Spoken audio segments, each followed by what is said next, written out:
بەناوی خوای گەورە سڵاوتان لێبێت بەڕێزان ئەم شەو لە بەرنامەی ئەمڕۆ لەم کاتژمێرەدا باز لە پرسی موچە و دواکەوتنی موچە و سەرەسەر ئەوە دەکەین بۆچی موچە دواکەوتووە و بۆچی جوەفدێکی باڵا سەردانی بەغداد ناکە و دەسەڵاتدارانی هەرێم بۆ هیچ بەدیلێکیان نییە. ئەم پرسان لەگەڵ ڕێک لە بەڕێزان مامۆستادارە سێکانیانی و مامۆستا عومەر گۆڵپی قسەی لەسەر دەکەین. سوپاسیان بەدەبوونتان دەکەین، زۆر بەخێر بێت. سوپاس دەکەین. مامۆستا عومەر لە بەڕێستانەوە دەست پێ بکەین سەبارەت بە دواکەوتنی موچەی مانگی 5 کەمە لە کۆتایی مانگی 6 هۆکارەکەی چییە و بۆچی هیچ بەدیلێکیشنی لەیان دەسەڵاتدارانی هەرێم کە پێشتر کێشەکانیان لەگەڵ عێراق ئالۆز کرد و ئێستا خەریکە دوو مانگە موچە دابەش ناکرێت. خۆی بەخشندەی میهرەبان، بەڕێستەوە هەموو بینەرێک گەزانێت کە بە ئەم چیرۆکی دواکەوتنی موچەیە ئێستا نییە. لە 2013ەوە کە ئەمان سیاسەتی فرۆشتنی نەوتیان بەسەر بەخۆ ئابووری سەربەخۆ گرتە دەستوتیان پشتەکەینە بەغاو پێویستمان نییە تا ئێستا ئەم چیرۆکە بەردەوامە. هیچ مانگێک نییە موچەخۆر دڵنیا بوو بێت لەوەی مانگی داهاتوو موچەکەی وەرەگرێت. سەرنجام نزیکەی ئێستا موچەخۆران نزیکەی 25 تریلیۆنیان دیناریان لای حکومەتەکانی پارتی و یەکێتی لای پارتی و یەکێتی ڕاستتر وایە بڵێم لە دوای 2014 لە دوای 2014ەوە لە 2015ەوە تایەتی و 4 مانگی 2015 و 16 لێ بڕین و پاشە کەوت و جۆرە ناویان دۆزیەوە کە هەموو ناوەکانیش نایاسایی ناشەرعین پێشەلکاری مافی فەرمانبەرە خانەنشینانە وەستەمە ستەمێکی گەورەشە. بۆیە موچەی مانگی 5 و 6 هەر بەشێکە لەو چیرۆکە، یعنی نەتیجە تۆ دوای ئەوەی فرۆشتنی نەوت بە بۆری لە ڕێگەی بابڵێن بۆرین نەوتی کوردستانەوە ڕاگیرە بەغدا دەرفەتێک بوو بۆ ئەوەی لە ڕێگەی بەغداوە لە ڕێگەی نەوتی زەبەلاحی عێراقەوە تۆ خەڵکەکەت میلەتەکەت پشوویەک بدا. بەڵام خۆ ئەمە مانایوانیە بەغدا شامی شەریفە و تۆ پابند بی و پابند نەبی و نەوت بدەیت و تەستیمی کەیت و نەیکەیت و یاسا جێبەجێکەیت و نەیکەیت هەر بە ئەم پارێزە بەلاحانت لە بەغداوە بۆیێت. ئێمە بەغدا چۆنی پارەمان بۆ نێرێ خوازەحە پێشتر بە تەکلیف و پاڕانەوەش نەیانە کرد لە سای بڕیاری دادگای فیدراڵی کە هەم ئەرکی تایە بۆ هەرێمی کوردستان هەم مافی تایە لە سای یاسای بودجەی هەرێمی کوردستان کە بە ڕێزان یاسای بودجەی عێراق 23 و 24 و 25 کە نوێنەرەکانی ئێمەش مامۆستادارە و هەمویان دەنگیان پیاوە چونکە پیان وابووە خێروبێرە بۆ خەڵکی کوردستان بالفعل بڕگەیتیای خێروبێرە بۆ خەڵکی کوردستان و دوجاریش هەمواری یاسای بودجە بۆ زیادکردنی تێچووی بەرمیلێک نەوت لە $6 بۆ $16 یعنی هەموو ئەمانە خاترگرتنی ناڵێن خاترگرتن بەڵام جێبەجێکردنی ئەرک بوو لە ڕوانگەی یاسا و یعنی ژێرخانی یاساییەوە دەرحەق بە ژیانی خەڵکی هەرێمی کوردستان. نەتیجە ئێستا یعنی لە 2 ساڵی ڕابردووە دەرفەتێکی وا دروست بوو کە ئێمە بتوانین لە بەغداوە بەشی خۆمان لە موچە لە بودجە بپچڕین. بەڵام ئەمە بەبێ ئەرکی هەرێمی کوردستان نییە. زۆر بەڕوونی لە یاسای بودجە دیارە کە ئێمە ئەبێ ڕۆژانە 400,000 بەرمیل نەوت ڕادەستی سۆمۆ بکەین. تۆ ڕادەستی هەرێمی کوردستان ڕادست ئەم 400,000 بەرمیلە ڕادستی سۆمۆناکە خۆشی لە ناوخۆ 320,000 بەرمیلە فرۆشێ لە ڕێگەی تەنکەر و پاڵاوگەوە 1 دیناری ناداتە بەغدا ناداتە هەرێمی کوردستان نە دیوانی چاودێری دارایی ئاگادارە نە هیچ کەس ئاگادارە و نەود لە کوردستانە ئێستا بۆتە موسیبەتێکی گەورە نە لەگەڵ بەغدا کێشەکەمان چارەسەرەکان نە ناوخۆ ئەبێتە یعنی ساڕێژی هیچ برینێکمان بە پێچەوانەشەوە ئێستا ئەمەی کە بەغدا داوایەکە باسیەکە و مسەیتەرە دەنگی بڵندە بەرامبەر بە نوێنەرەکانی کورد تەنانە لە ئەنجومەنی وەزیرانیشە بۆتەوە ئەوەی 4 وەزیرت لە ناو ئەنجومەنی وەزیرانە نەتوانێت دیفاعت لێ بکا ئەوکو پێویست یعنی لێتە پرسێ ئەڵێ کاکە ئەوە بۆ نەوت ڕادستی سۆمۆ ناکەن بۆ خۆتان ڕازین بە $32 فرۆشت بۆ نایڵن ئێمە لە سۆمۆوە بە $65 $70 بۆتان بفرۆشین وتتان تێچووی کۆمپانیەکان $6 کەمە بۆ زۆر باشە بۆمان زیادکردن کردمان بە $16 کەواتە ئێستا پاساوەکە چییە؟ یعنی ئەیانەوێ عێراق بێت $9 ملیار قەرزی 10 ساڵی ڕابردووی نەوت بۆ هەرێمی کوردستان فرۆش بداتەوە چۆن شتی وابێ بەغدا نە نەوتی ڕادست کراوە نە ئاگای لە نەوتەکەیە نە خەڵک ئەزانێ ئەم $9 ملیار خەڵکی کوردستان بۆ قەرزارە یعنی تۆ موچەت نەداوە تۆ پرۆژەکانت وەستاوە تۆ هیچ پرۆژێکی استراتیژیت بۆ خەڵ نەکردووە بە حساب نەوتت فرۆشتووە چۆنی لە دوای هەموو ئەم پرۆسانە هێشتا خەڵکی کوردستان قەرزارە بێ یعنی لێرە ئەمەیە کاک حەکیم هەرێمی کوردستان مافمان هەیە لە بەغدا بەڵە حەقی خۆمانە هەر هەمومان دەستکەین بە چاوی هەر کەسێکا لە بەغدا بەڵام لەگەڵ ئەوەش ئەرکمان هەیە ئەمانە بۆ دەوڵەمەندکردنی خۆیان و کۆمپانیاکانیان نایانەوێ ئەرکەکان جێبەجێ بکەن سەرنجام موچەخۆر لە کوردستانە باجەکەی بەس بەغداژەوە هەڵەنی بە کورتی ئەو ڕاگررتنی موچە هەڵە نییە بەغدا ڕوونە ئەم وەسیلەی کە بەغدا هەیەتی سزادانی موچەخۆرە لە کوردستانە دەسەڵات لە بەغدا لە بری ئەوەی دەسەڵاتی ناپابەندی یاساشکێن سزابە بەڵە بەم ڕێگەی هاتووە خەڵکی کوردستان سزا بەڵام دوجار کا حەکیم لە بەردەم خەڵکی کوردستانە کێ بەرپرسیارە بەپێی دەستور بەپێی یاسا بەپێی هەڵبژاردنەکان ئێمە هەرێمێکی فدراڵین حکوومەتی ماوە بەسەرچووی هەرێم بەرپرسیارە لە بەردەم خەڵکی کوردستانە تەنانەت بام قسەژی زافە بکەم تەنانەت لە بەغداش شکست لە بەغدا تێکچوونی ڕێکەوتن لە بەغدا پابەندنەمونی بەغدا هەر ئەمان لێ بەرپرسیارن بۆ چونکە ئەوە من و ماوەساداران نین نوێنەرایەتی هەرێمی کوردستان بکەین لە بەغدا بەڵکو ئەوە ئەوانن لە ڕێگەی پۆستی سەرۆک کۆمارەوە جێگری سەرۆک وەزیرانەوە چوار وەزیرەوە نزیکەی 200 سەفیر و جێگر وەزیر و بەڕێوەبەری گشتی و ڕاوێژکارەوە نوێنەرایەتی خەڵکی کوردستانەکەن ئەوە ئەوانن کاتە هیچ سەرۆک وەزیرانێک ناتۆتە سەر حکم لە هەولێر فەرشی سووری بۆ ڕانەکرێ کەواتە لەم حاڵەتەژا کە تۆ لەگەڵ بەغدا شکستێنی ناتوانی ببیتە هۆی ئەوەی موچە لە بەغداوە بێت بۆ کوردستان هەر تۆ بەرپرسیاری لە بەردەم خەڵکی دوایش دێن سەرداهاتەکانی هەرێم چۆنە ئایا بەشی موچە دەکات بۆ نایدەن مامۆستا جەنابشت بەخێربێ سوپاس دەکەین بۆچی موچەکە نایەت لە بەغداوە ئەوەندەی کە بەڕێز بەدات چۆنت کردبێ بۆ ئەوەندە دوا کەوت موچەی مانگی 5 پێشتر ژێوە لەگەڵ سوودانیش کۆبوونەوە بەس ئێستا ئەوەی دادگای فیدراڵی شاتە سەر کە وا بڕیار بوو فەرمان سالارێک دەرکا بۆەوەی کە نووسراوی وەزارەتی دارایی هەڵبۆشێنێتەوە ئەندامانی دادگا پێشتر نوێیان دەستیان لە نامی دەستگاکەشانە پێشکەش کردو ئەمڕۆژ سەرۆکی دادگا داوای خانەشین بوونی کردووە موچە چی بەسەردەوە بۆ ئەوەندە دوا کەوت بەناوی خۆی بەخشندەی میهرەبان سوپاس بۆیەوە سڵاوش لە بینەرە بەڕێزەکان و بەخێراتنی مامۆستای بەڕێز دیارە ئەم بابەتە بابەتێکی ئالۆزە بەهۆی ئەو قەیرانایی کە لە نێوان هەردوو لاداکەڵەکە بووە بێ بنپانەیەکی زۆری شەیە وا پابەند نەبوونیشە ئەمە وای کردووە کە ئەم گرفتانە ئالۆز بن لە برەوەی بەرەو چارەسەر بڕۆن بەداخەوە لە هەرێمی کوردستانە ئەوەندەی میزاج حکومەکە نیزام نییە بۆ نمونە ئێمە لە باسی هەرێمەکەکەین کە ماوەی 11 ساڵە هەر بودجەی نیام هەرێمە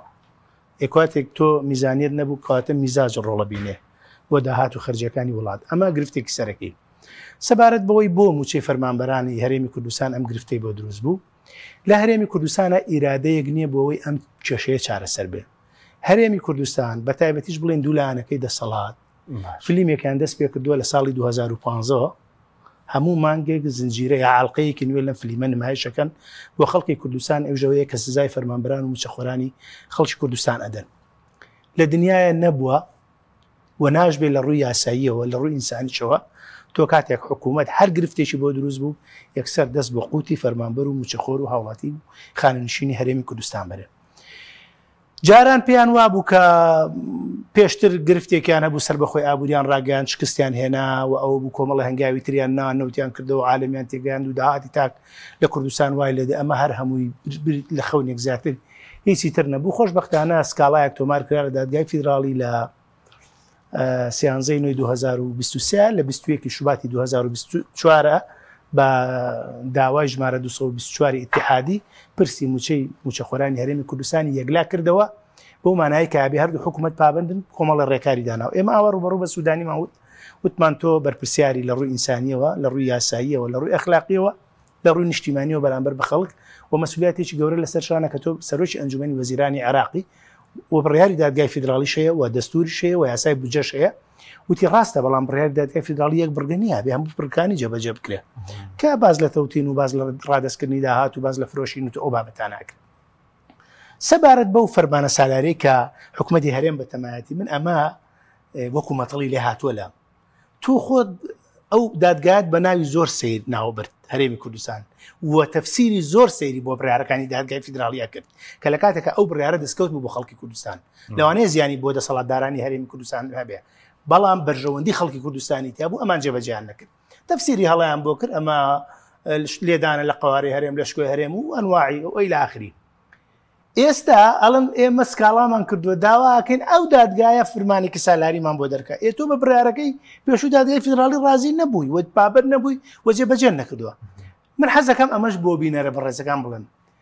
فەرمانی ویلایی یا ئەمری ویلایی بۆ پرسێک دەر ناچێ یەکلا بوو بێتەوە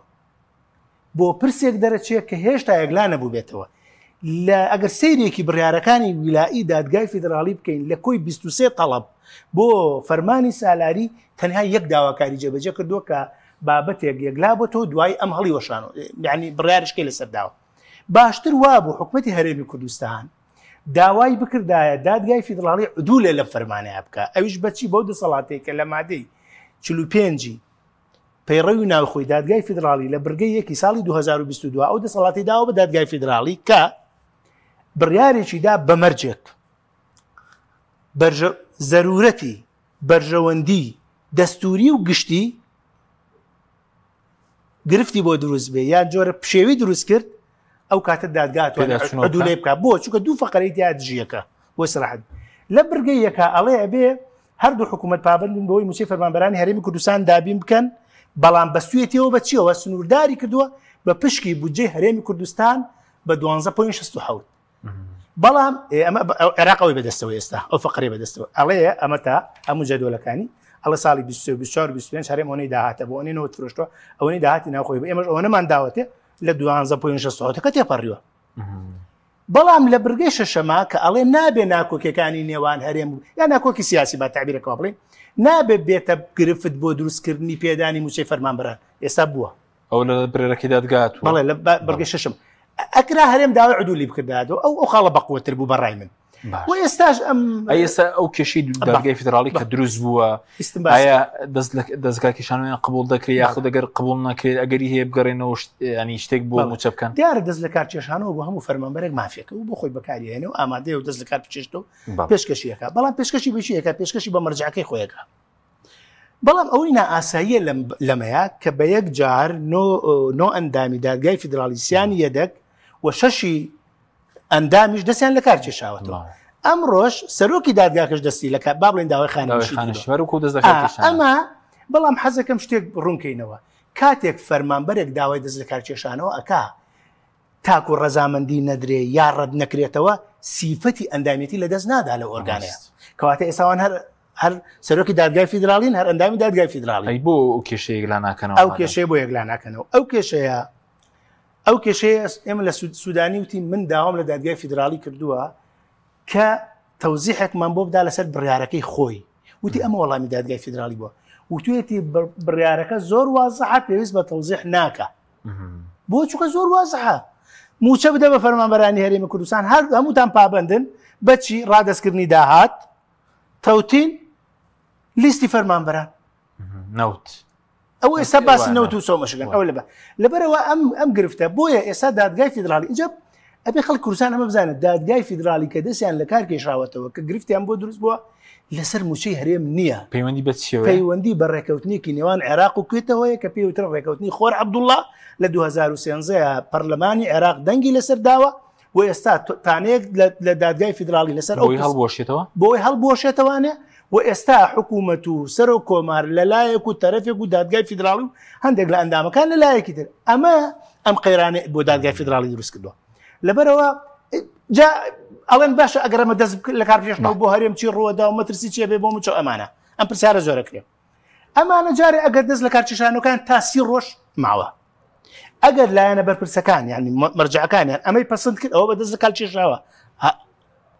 هەژمارەکرێ ئەگەر قبولیان نەکرد بە دەست لە کارکێشانەوە هەژمار ناکرێت ئەگەر هیچ وەڵامێکیان نەدایەوە بۆ نوێ وەڵامیان نەدا ئەو کاتە بەس دەست لە کارکێشا ئەگەر دەستیان لە کارکێشایەوە یان وەڵامی نەدانەوە کە بە دەست لە کارکێشا ئەو کاتە ئێمە 4 جهاتمان هەیە کە بەرپرسە لە دیاریکردنی ئەمانە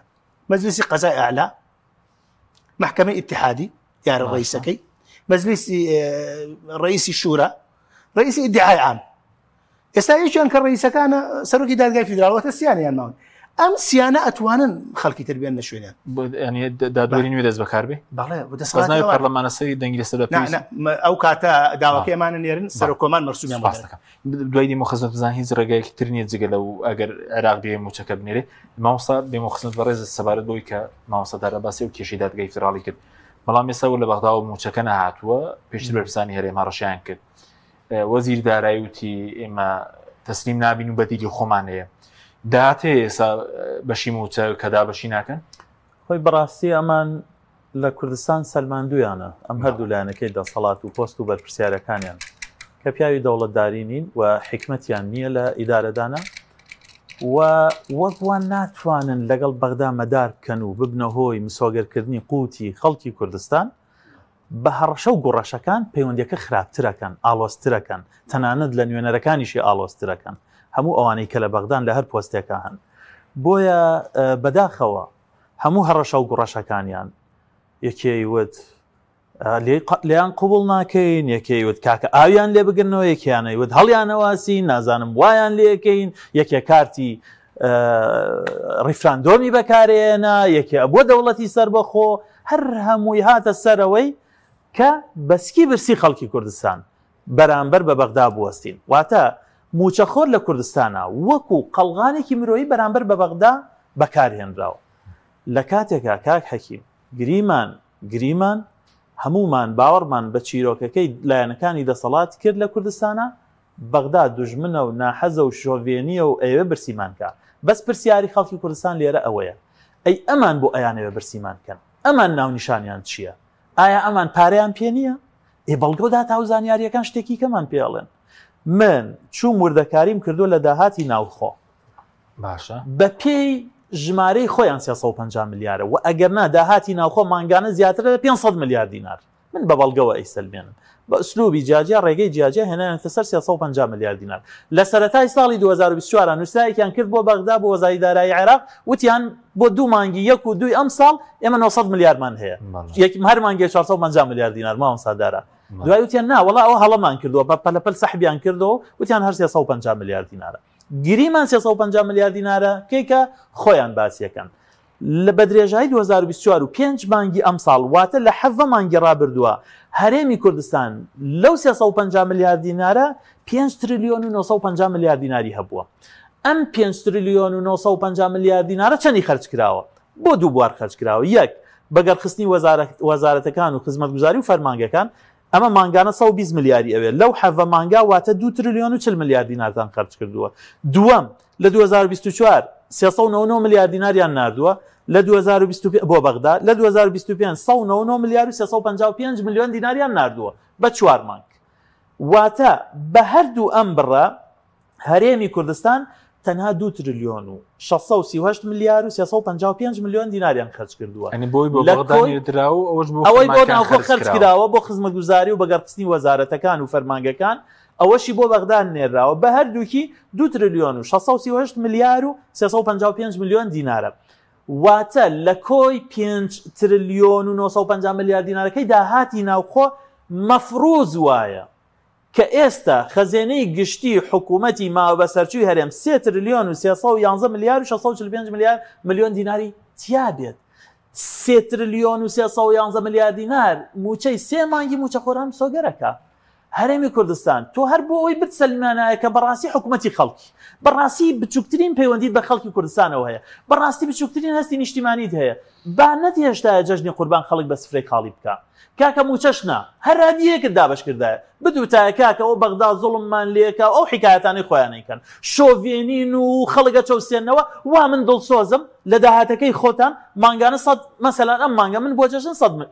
100,000 دینارتانە دەمێ ئەمەیان نەکرد ئەمەش ناکەن ئەمە سەبارەت بە داهاتی ناوخۆ حەکیم ئەی داهاتی نەوت بە پێی هەموو بەڵگەنامەکان ئێستا من بەڵگەنامەیەکیش باسەکەم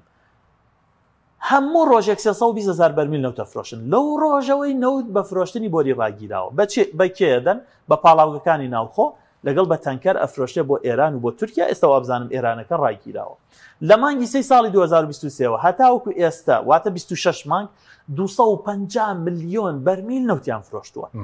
ئەگەر ئێمە ناوەندی فرۆشتنی هەر بەرمیلێکی نەوت حسابکەن کە 32 دۆلارە واتە دەستهاتیان 8 ملیار دۆلار بووە واتە 11 تریلیۆن و 200 ملیار دینار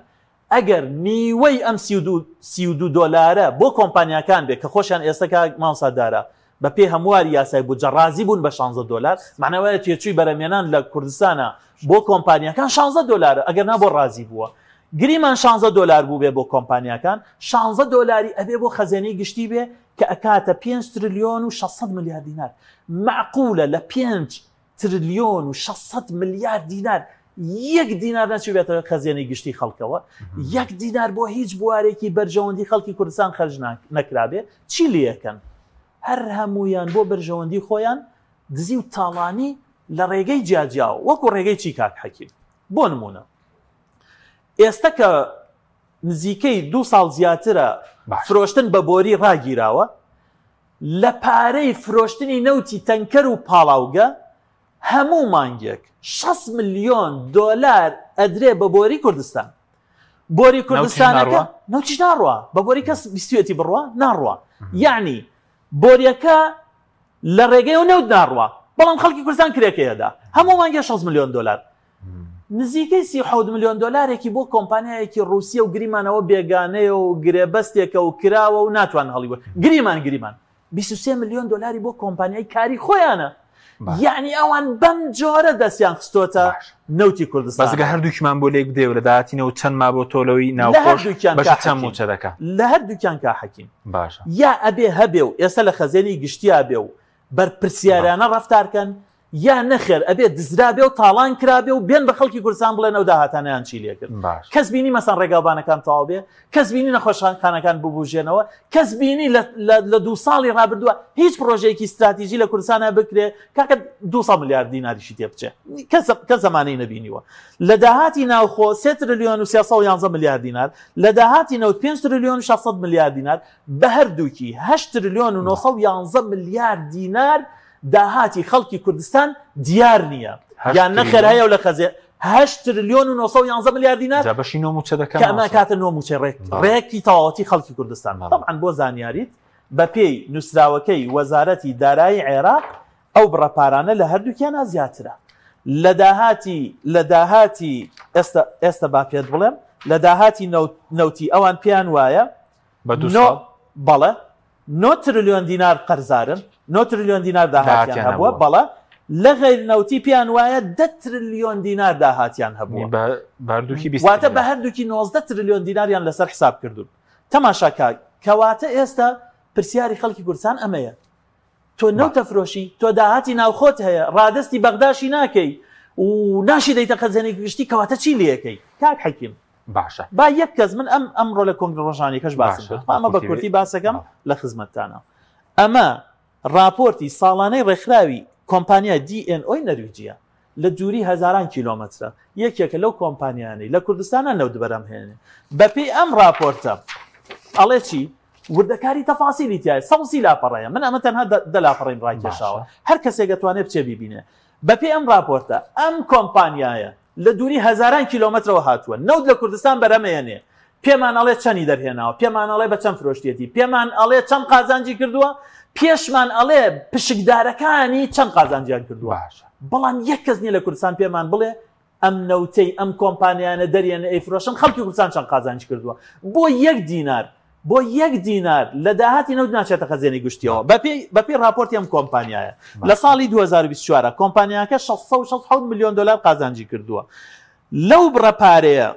تەنها 231 میلیۆن دلاری لە کوردستان بووە ئەڵێ لە هەرێمی کوردستان بە درێژایی ساڵی 2024 ڕۆژانە 77269 بەرمیل نەوتمان فرۆشتووە ئەمە نە قسەی عومەرە و نە عەلیە و نە فەتاح و نە کەریمە و نە ئۆپۆزیسیۆن نە کۆمەڵە و نە یەکگرتووە ئەمە کۆمپانیایەکی نەرویجیە اینجا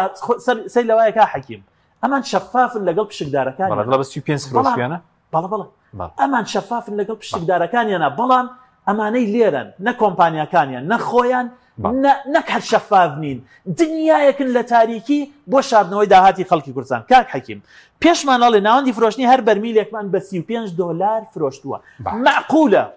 کۆمپانیایەک نەرویجی یەکێک رووسی یەکێک تورکی یەکێک ئەمریکی لە دووری هەزاران کیلۆمەترەوە بێت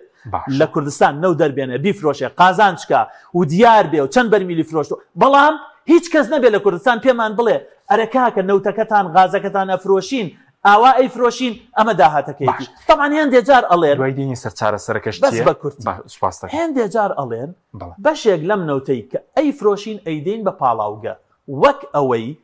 بە پاڵاوگەش کاتێ بنزین و گاز و نەوت بەرەمێنن بە نرخی حکومی بە خەڵکیاندا بێ من و تۆ ئەزانین 1 لیتر بنزین لە کوردستانە بە 1100 دینارە نۆرمەڵەکەی بە 900 دینارە ئەمە بازرگانی کردنە یعنی بۆ ئەمە بە 1100 دینار بۆ ناوی نەوتی خۆمان بێت کەواتە ئێوە بێجگە لەوەی لە ئەسڵی نەوتەکە بازرگانیتان کرد لە پاڵاوگەکەش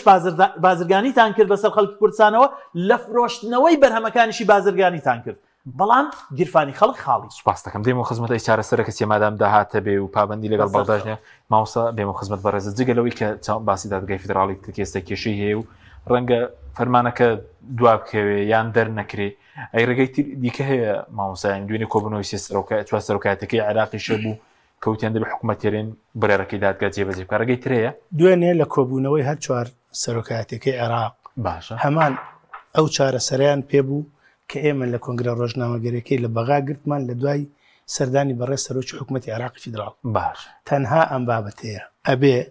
بڕیاری دادگای فیدراڵی پابند بن لە چوارچێوەی دەستوری ئەمیشەی عێراق لەسەر بنەمای یاسایی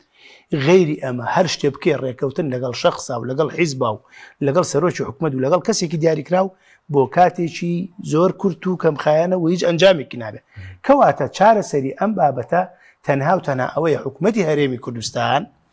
لەگەڵ حکوومەتی عێراقی فیدراڵە پابندی بڕیاری دادگای فیدراڵی بن ئەوەی ئەکەوێتە ئەستۆی ئەمان جێبەجێ بکەن و ئەوەی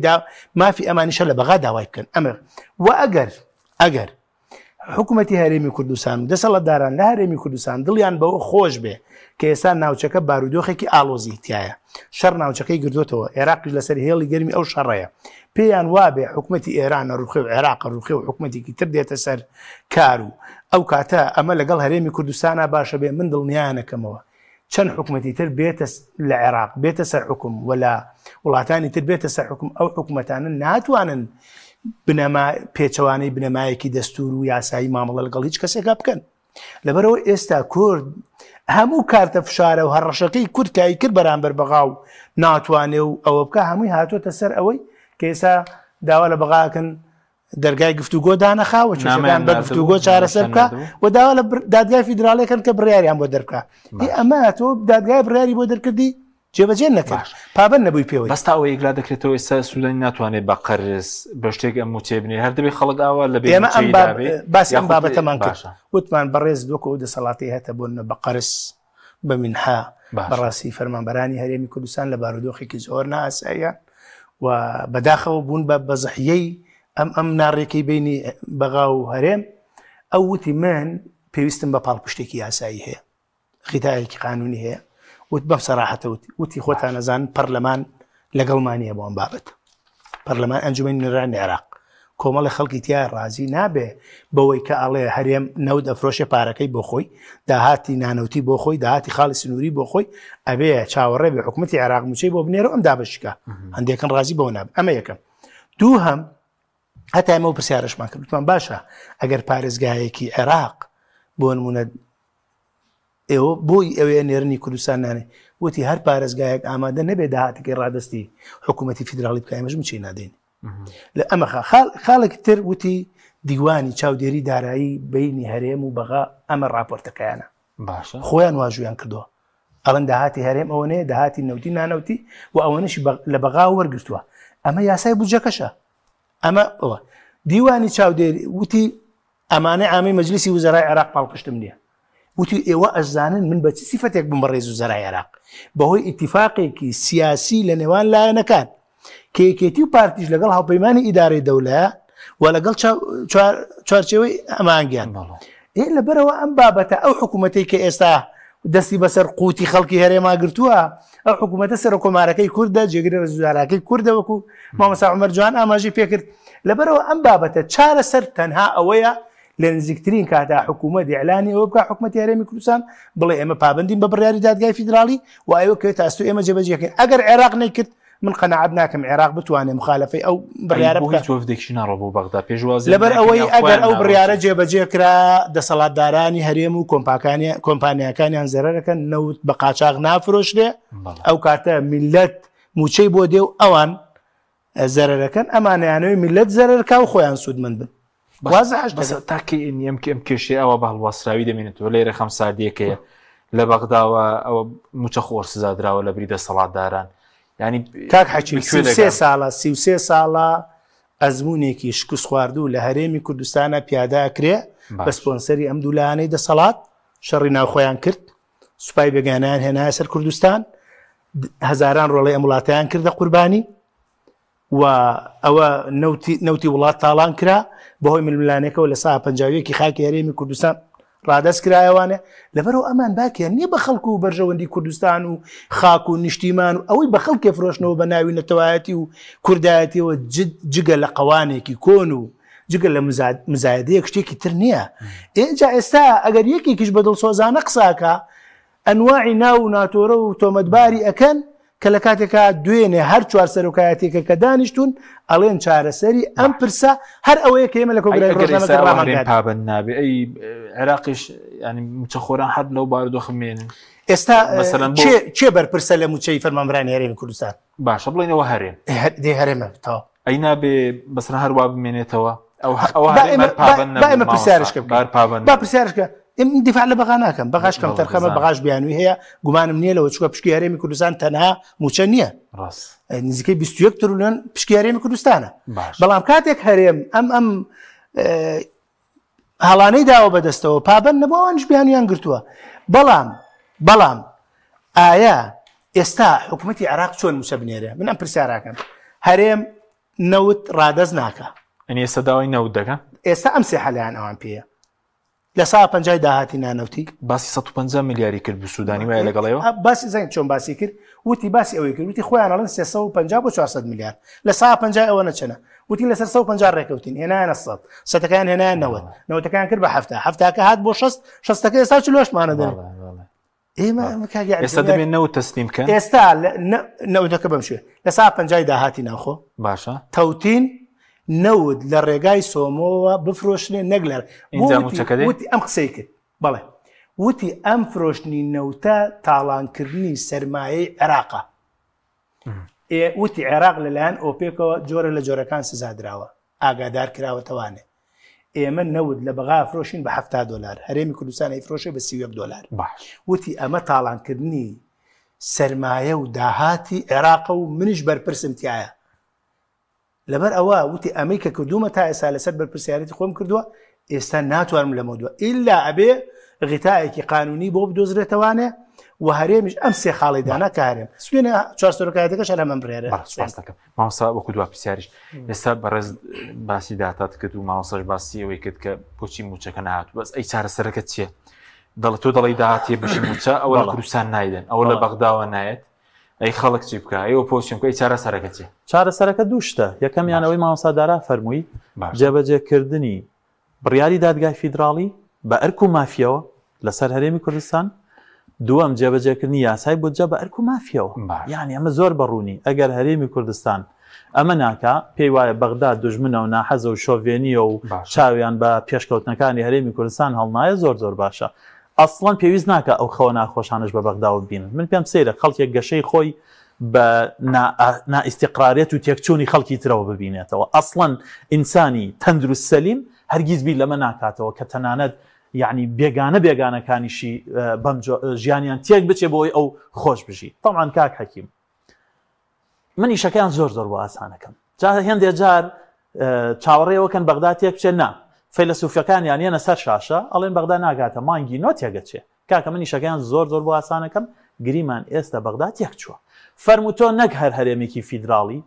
بە بەغداوە پەیوەزنی فەرمووتۆ دەوڵەتی ئادەی پێمان بڵێ بەدیلتان چییە ئادەی چۆن موچە و بودجەی خەڵکی کوردستان دابینەکەن ئەگەر ئەمان گەڕێنەوە بۆ ئەو کاتەی بە ئارەزوی خۆتان مانگێگەتان دا و دوان نەتانەدا و لێتانە بڕی و پاشەکەوتانە کرد و لە سا 18 و لە سا 70 و لە سا 20 و سەرنجام خەڵکی کوردستانتان بیرسی کرد یعنی بەم جۆرە خۆتان نەوتان کردەمایی خێر و خۆشی و ژیانێکی شاهانە بۆ خۆتان و خەڵکیش باجەکەیدا ئەمان گەڕێنەوە بۆ قۆناغە یا پێمان بڵێن بەدیلەکە چییە باشەکە حەکیم بۆ ئەبێ باجی کوردایەتی و کوردبوون و ئاڵا و نیشتیمان بەس تەنها خەڵکی فەقیر و هەژار بیدا بۆ لە سای کوردایەتی ئەوان هەر دەوڵەمەنە بن هەر ئەچنە ئاسمان بۆ ئەبێ کوردبوون و کوردایەتی لە شەستەکانەوە لە 60ەوە هەتاوەکو ئەمڕۆ کوڕی فەقیر مامۆسا جوتیار هەژار قوربەسەر خەڵکی داما و فەقیر بیدا بۆ یعنی ئەم پرسیارەیە باشە ئەگەر کوردایەتیە وەرن بە هەمومان کورد بین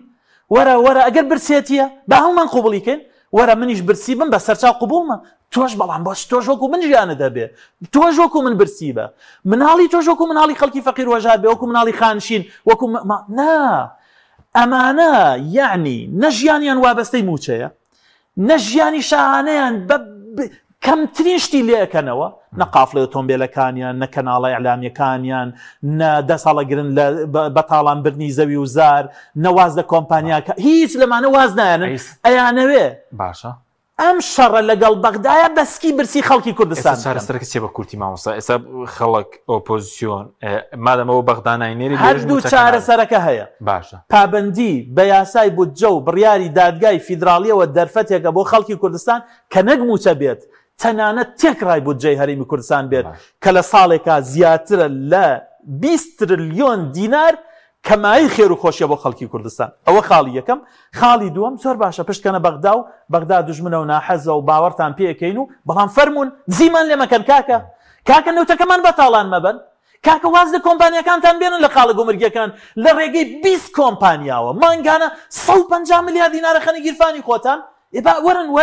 وەرن ئەمەی لە کوردستانە هەیە نانێک نییە قوبوڵمانە هەژاری و برسێتیمان قوبوڵە بەڵام وەرن بە یەکەوە بەس نەک تۆ خێر و بێرەکەی بۆ تۆ بێ و هەژاری و برسێتی و لێبڕینی موچە و دابەژنەکردنی موچە بۆ خەڵکی کوردستان بۆ مامۆسا بێ بۆ خانشین بێ بۆ کەسوکاری شەهید بێ بۆ پێشمەرگەیەک بێ کاک حەکیم 500,000 موچەکەیەتی ئەویش نایدەیتێ دوای 2 مانگ ئەی مناڵەکانی چۆن بژێنێ ئەمە ڕێک بێڕێزیکردنە بە ئینسانی کورد تێکشکاندنی ئینسانی کووردە وێرانکردنیەتی خەجاڵەتکردن لە بەردەم ماڵ و مناڵە کە موچەخۆر دەستکا بە گیرفانیە پارەی پێنە بێ ئەمە لوتکەی نەعەدالەتی و سپاسەکە مامۆستا کۆتا پرسیاش بۆ جەنابەت